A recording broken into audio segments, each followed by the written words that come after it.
بسم اللہ الرحمن الرحیم، اللہم صلی علی سیدنا مولانا محمد وبارک وسلم وصلی علیہ۔ امید کرتا ہوں تمام ناظرین و سامعین خیرافیت سے ہوں گے۔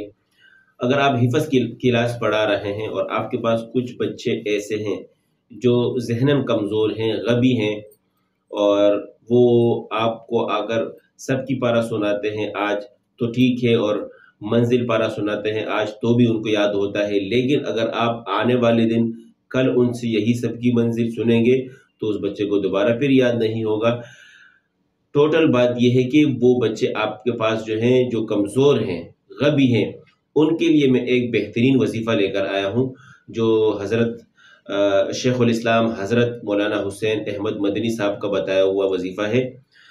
ان سے کسی نے پوچھا کہ اس ایسے بچوں سے متعلق، تو انہوں نے بتایا کہ یہ بچے فجر اور عصر کی نماز کے بعد سورۃ الاعلیٰ شروع کریں گے، اور جب پہنچیں گے سنقرئک فلا تنسیٰ، اس آیت پر پہنچیں گے تو اس آیت کو 7 دفعہ دہرانا ہے، اور اس کے بعد پھر پوری سورت ختم کر لینی ہے۔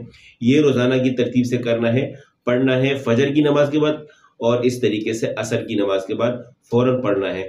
انشاءاللہ اسی وظیفے کو یہ جس وقت جاری رکھیں گے، آپ خود دیکھیں گے کہ بچوں کا ذہن قوی ہو جائے گا۔ اسی کے ساتھ میں اجازت چاہتا ہوں، اپنا خیال رکھیے گا، اللہ حافظ۔